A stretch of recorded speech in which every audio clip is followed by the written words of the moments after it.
أعوذ بالله من شرور أنفسنا وسيئات أعمالنا من يهده الله فهو المهتدي ومن يضلل فلن تجد له وليا مرشدا وأشهد أن لا إله إلا الله وحده لا شريك له وأشهد أن محمدا عبده ورسوله صفيه وخليله أرسله بالحق بشيرا ونذيرا وداعيا إلى الله بإذنه وسراجا منيرا.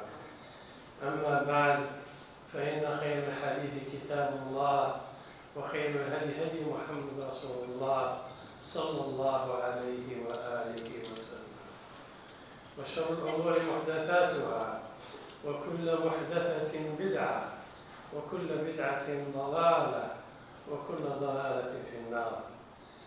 عباد الله، إن الله تعالى يقول في كتابه العزيز: يا أيها الذين آمنوا اتقوا الله حق تقاته ولا تموتن إلا وأنتم مسلمون.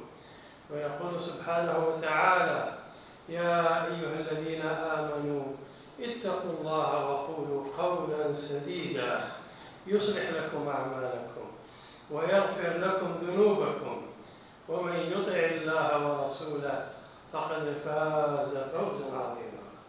اللهم اجعلنا من الفائزين يا رب العالمين.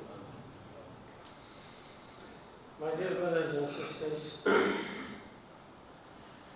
there's a beautiful hadith narrated by Abu Hurairah, and it is an authentic hadith where Prophet of Allah Muhammad sallallahu alaihi wasallam said there will be 7 types of people whom they will be shaded under the shade of Allah when there will be no shade except of that of Allah subhanahu wa ta'ala. And then he listed the categories and types of people whom they will be shielded and shaded from the heat of the sun, where it is again reported in another hadith that part of the extraordinary events that happen during the Day of Judgment, that the sun will come so close to mankind, to the humankind, about a mile away. And people start drowning in their sweat, except those whom Allah subhanahu wa ta'ala shaded in His shade, and those whom Allah had saved because of what they did in this dunya, some extraordinary acts or regular acts they did between them and Allah. And one of them, in the first category, comes the mention of Imam Adil.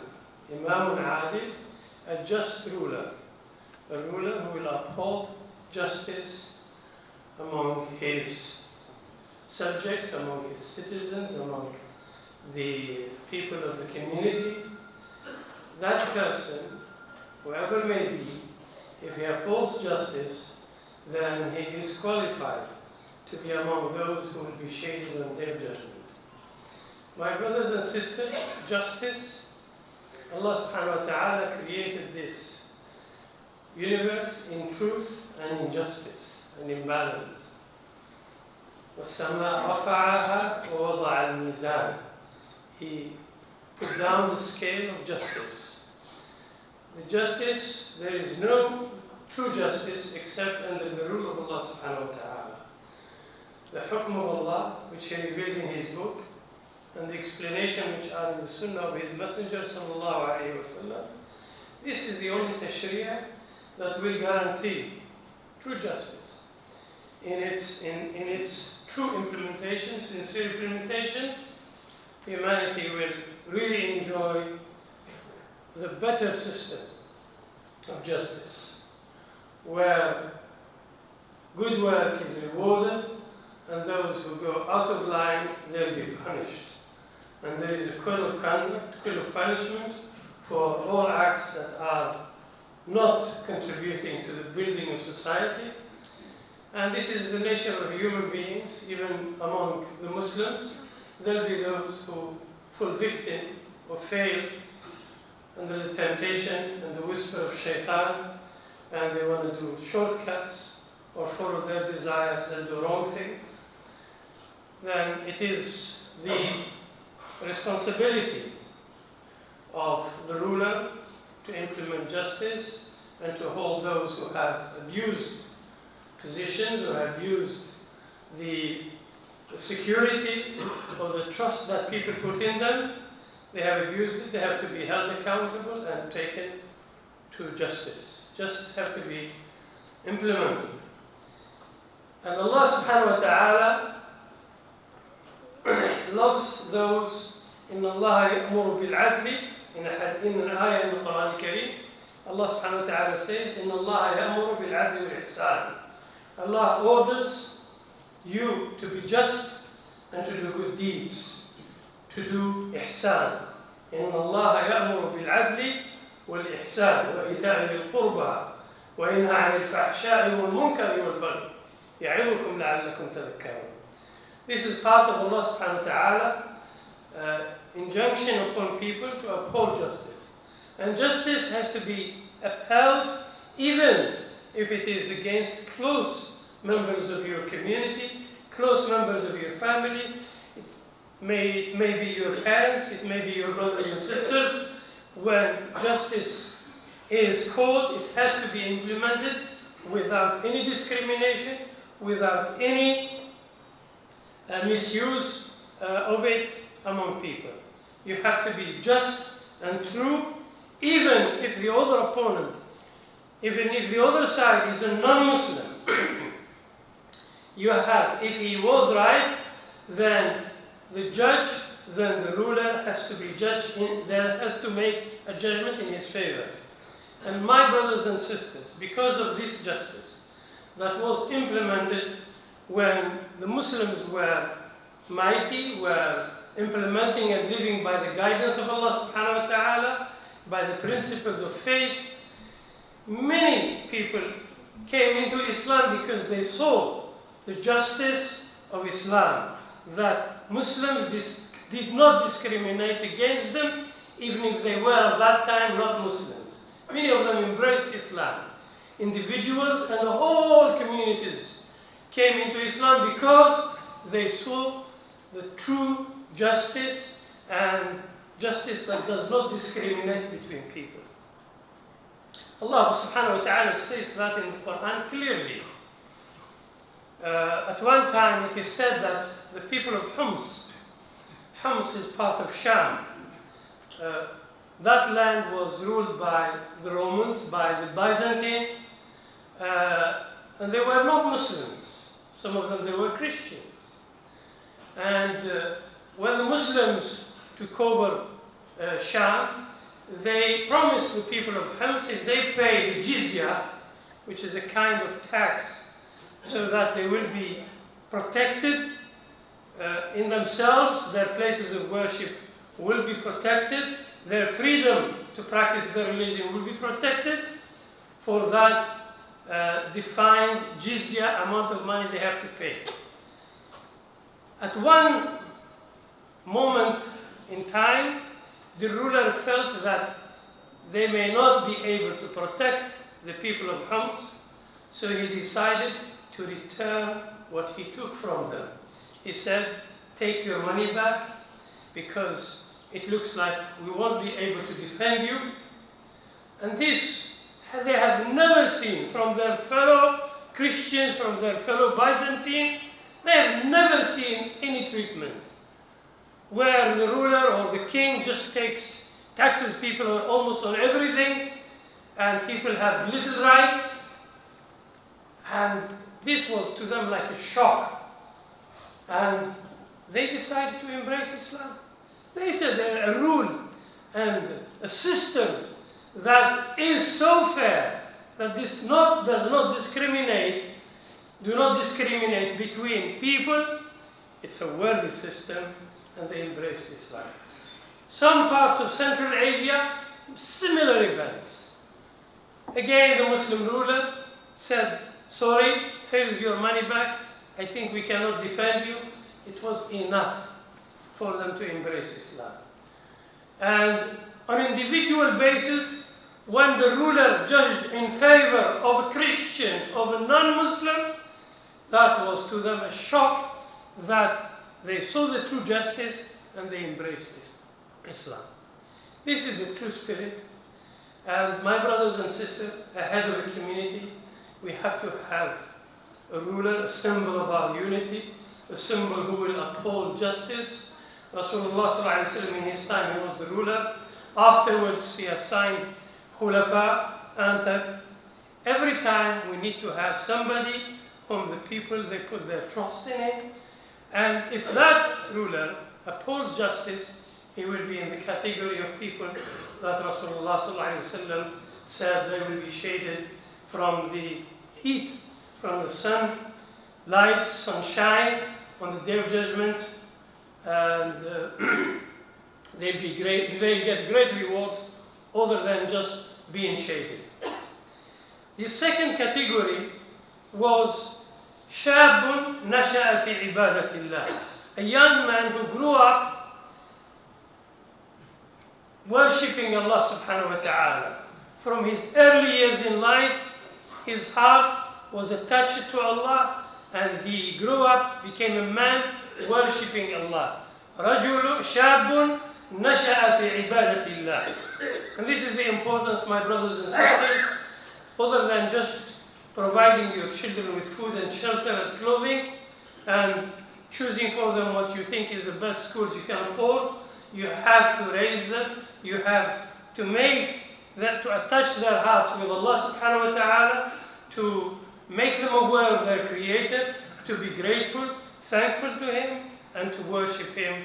And a man, a young man who grew up worshipping Allah, he will be shaded under the shade of Allah subhanahu wa ta'ala, when there will be no shade except that of Allah. And the third category is a man whose heart is attached to the mosque. وَرَجُلٌ مُعَلَّقٌ قَلْبُهُ بِالْمَسَاجِدِ, a man who always goes to the mosque. He does not miss Jama'ah prayer. His heart is always, when there is a mosque, he goes there. This is where he will do his duty of worship, of salat, and he finds peace and comfort. That is his favorite place to go to. رَجُلٌ مُعَلَّقٌ قَلْبُهُ بِالْمَسَاجِدِ, his heart is attached to the mosques. May Allah subhanahu wa ta'ala help us to uphold our prayer on time and to do it in jama'ah with the community in the mosques. And we are blessed, alhamdulillah, in this beautiful country of Kuwait. There are mosques almost about 5 minutes, 10 minutes away, not far from you. And it is an opportunity for, especially of those of us who are expats, who come from countries where Muslims are minorities, and to pray in a mosque you have to travel. And here, alhamdulillah, by the grace of Allah, a mosque is not too far, a few minutes away, walking distance. So let us make that effort to enjoy that beautiful moments in the house of Allah subhanahu wa ta'ala. وَرَجُلٌ قَلْبُهُ مُعَلَّقٌ بِالْمَسَاجِدِ. The fourth category, my dear brothers and sisters, we are social beings. We have colleagues at work, we have classmates in school, and we have members of our family, members of our community. And we need to build that relationship, that bond of friendship, of brotherhood. And in this respect, one category of people who will be shaded under the shade of Allah is, Rasulullah sallallahu alaihi wasallam said, رَجُلَانِ تَحَابَّا فِي اللَّهِ وَافْتَرَقَ عَلَيْهِ. They loved, two men loved each other for the sake of Allah. You loved him because you saw in him a God-fearing person. رَجُلٌ يَخَافُ اللَّهِ, رَجُلٌ يُحَافِظُ عَلَى صَلَوَاتِهِ, رَجُلٌ في عنده وفاء وصدق وأمانة. You saw him as a trustworthy, honest, a person who fears Allah, and you loved him for those attributes, and he became your brother. And a man whom, because you saw him not being upholding Islam in his life, you said, he's no longer my friend, and you abandon him, you depart from him. That is a good act. وَرَجُلَانِ تَحَابَّا فِي اللَّهِ اجْتَمَعَ عَلَيْهِ They got together for the sake of Allah, and they went away for the sake of Allah. Your brothers are those who share the faith with you. There is no stronger bond, my brothers and sisters, than the bond of faith.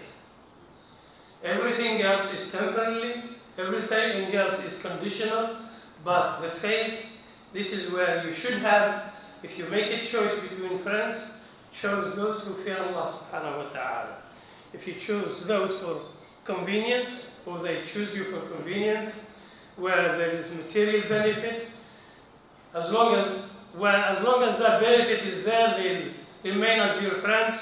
When you are no longer useful to them, they just forget about you. But a person who loves you for Allah, he will not abandon you.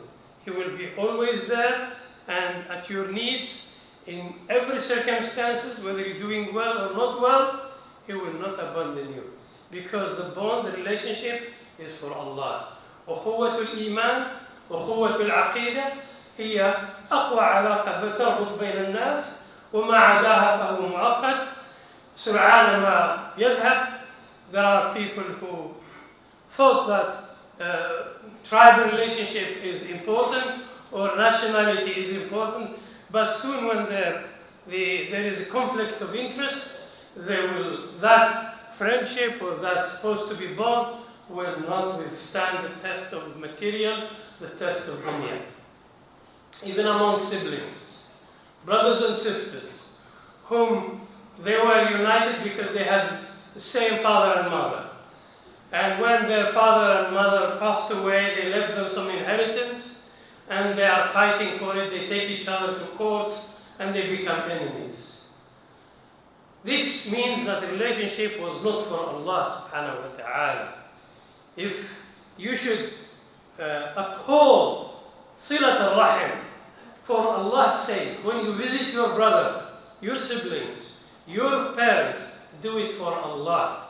Think of it as a duty, as ibadah. It is as important as your prayer in the mosque. Wallahi, my brothers, those who uphold silat al-rahim, Allah will bless them in their rizq. Allah will increase them in their life, in their umr. يزيد في عمرهم ويبارك لهم في رزقهم ويوم القيامة سبحانه وتعالى يكرمهم.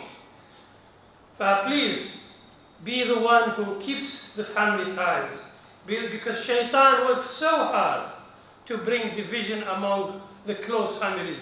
The blood ties, shaitan works to separate, to make separation and division among siblings and among husband and wife, because this is really the start of corruption in a community. So your brothers, al-aqrabun awla bil ma'ruf, silat al-rahim, they come number one. Your parents are number one. Your brothers and sisters, your uncles and aunties, and then your cousins. If your relationship with them is for Allah, it will never break. And you should keep it from your part, doing it for the sake of Allah. ورجلان تحابا في الله اجتمع عليه وافترق عليه. Any relationship, if it is not for Allah, it will not last. The fourth category, or I should say the fifth category, is a man who was tempted by a wealthy and beautiful woman. ورجل دعته امرأة ذات مال وجمال فقال إني أخاف الله. Here comes the temptation of desires, where you've been tempted by a woman. What would you do? Allah subhanahu wa ta'ala, those who at those moments remembered Him, those who said, I fear Allah, at that moment of weakness, which probably many people would fail, and at that moment he said, I fear Allah, inni akhafullah, I will not do what is wrong. And he remembers the story of Yusuf alayhi salam, when he was tempted by the wife of his master, the one who bought him, the one who brought him to his home, he raised him, and when he became a man, he was known to be of beauty, and the wife wanted to tempt that young man, Yusuf alayhi salam, but he feared Allah, and he refused to fall for their temptation. Allah saved him. He said, "Oh Allah, I prefer to be in prison and not to follow what they are asking me for." This is the choices that we should make.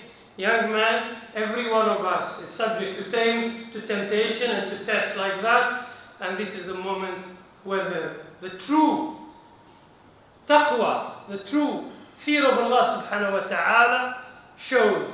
In those moments of weakness, moments of temptation, you remember Allah and you say, "Inni akhafu Allah." I fear Allah subhanahu wa ta'ala. Then you will be among those whom Allah subhanahu wa ta'ala will shade on the day of judgment. أقول قولي هذا وأستغفر لكم الله الرحيم.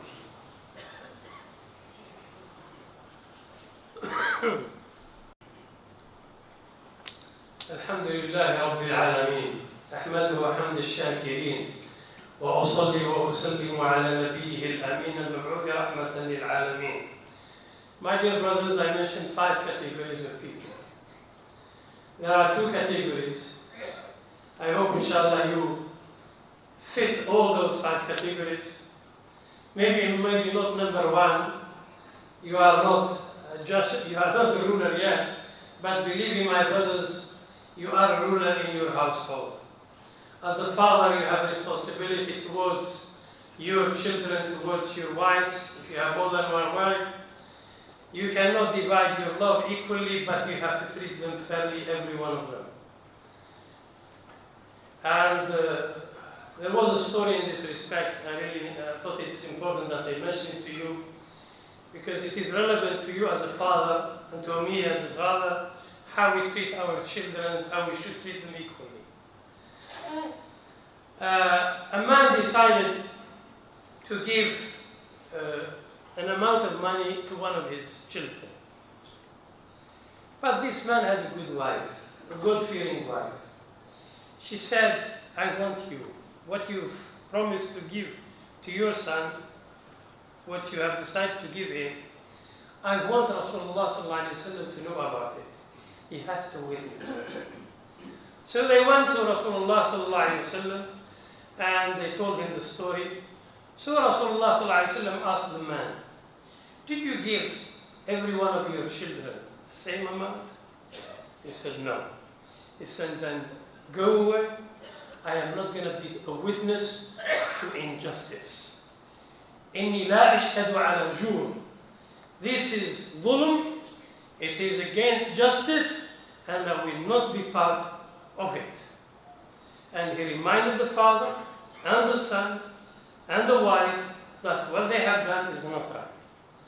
So the man immediately took away the money, and then he got the point that even among your children, you have to be fair and just. And the children are very aware of that. And if you are married or one wife, I can tell you, you are at check at every movement you do. Everything you do, you've been checked.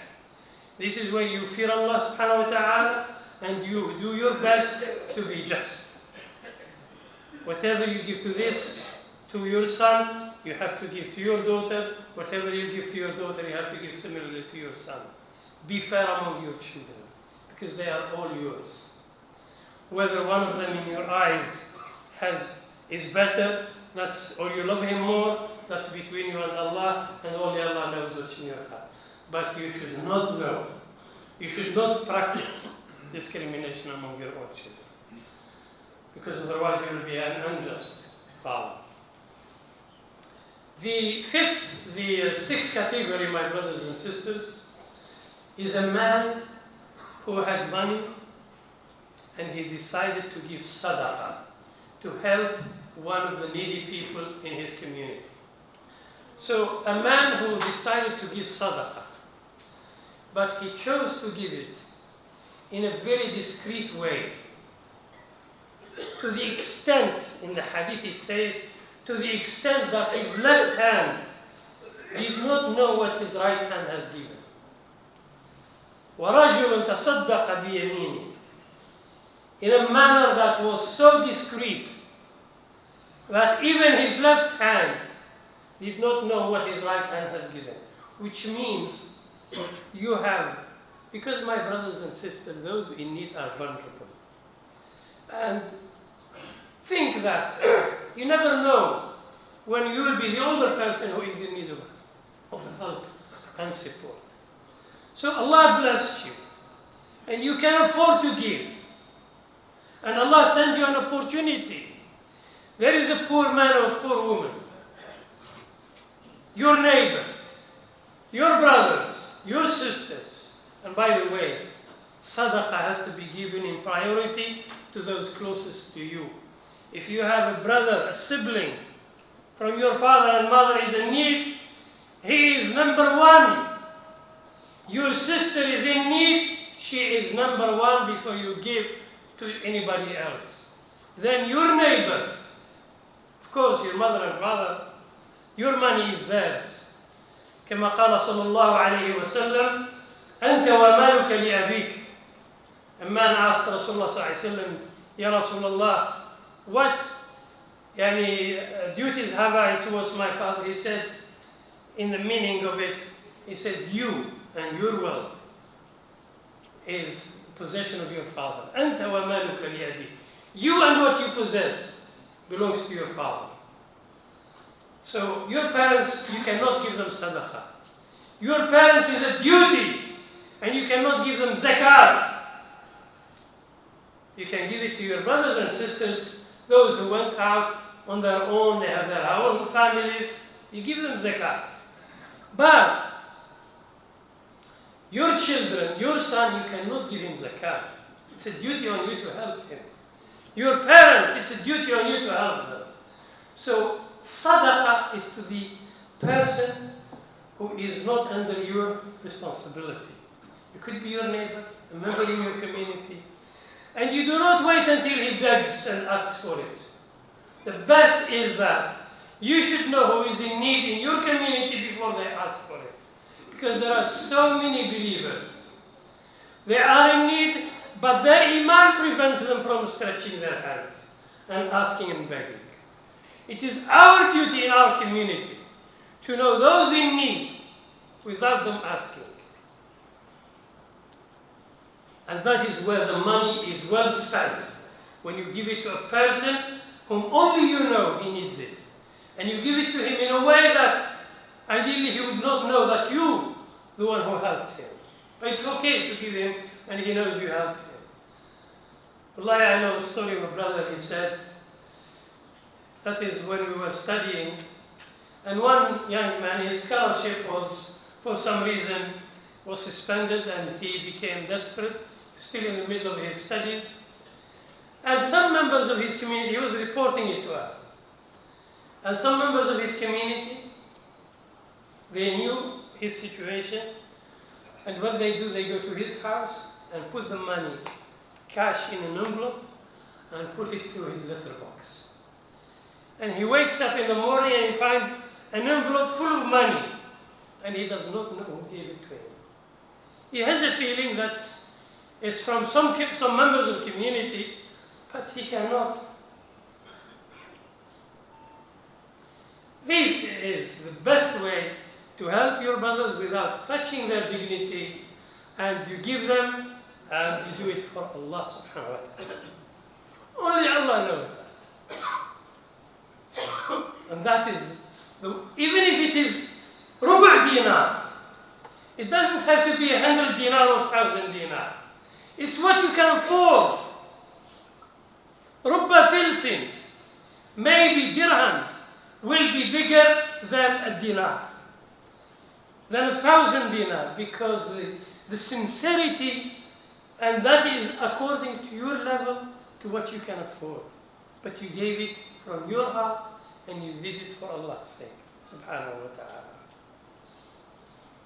That is the kind of people whom Allah subhanahu wa ta'ala will shelter, will shade under His shade, subhanahu wa ta'ala. May Allah make us of those people who think of their brothers and sisters, who are quick to help, and who do not hesitate ever to help their brothers and sisters. And ideally, it is those who are local with you, those you know, those who are close to you. The last in this category is رجل ذكر الله خاليا ففاضت عيناه. A man he woke up in the middle of the night and he was alone in the mosque, maybe, in his privacy. He remembered Allah subhanahu wa ta'ala and he started crying. Nobody is watching. Between him and Allah, he pleaded his mistakes, he acknowledged his weaknesses, seeking Allah's help and shelter. He remembered Allah on his own in privacy and he started crying. Could be in your workplace, could be in your bedroom, could be in a mosque, wherever it might be. It is that moment when you remember your Lord, your Creator, and you return to Him, you acknowledge your weakness, your humility, and your need for His kindness, for His mercy, for His rahmah and maghfirah. And that is the kind of people whom Allah subhanahu wa ta'ala will shade on the Day of Judgment. My dear brothers and sisters, imagine a community has all these categories of people. Will Allah subhanahu wa ta'ala leave them to themselves, or will He take their hands and help them and give them the victory that they need? Wallahi, Allah will not let us down. If we love and care about each other, if we believe in Allah openly and in privately, if we uphold justice with our brothers and sisters, even with our enemies, and if we love to be the favorite places to us are the mosques, and when we fear Allah in our own time, temptations, we resist temptation, and we remember Allah in that moment. How cannot Allah subhanahu wa ta'ala help such a community and give it its victory? I conclude by this saying. It is said that Imam Ibn Taymiyyah said, Allah, just to show you the importance of justice, and I'll conclude by it. He said, Allah will, إن الله ينصر الدولة الكافرة العادلة على الدولة المسلمة الظالمة. Allah will give victory and He will help a kafir state if it upholds justice against a Muslim state if it does not uphold justice. Justice is very crucial, very important. اللهم اهدنا فيمن هديت وعافنا فيمن عافيت وتولنا فيمن توليت وقنا واصرف عنا شر ما قضيت اللهم لا تدع لنا ذنبا الا غفرته ولا دينا الا قضيته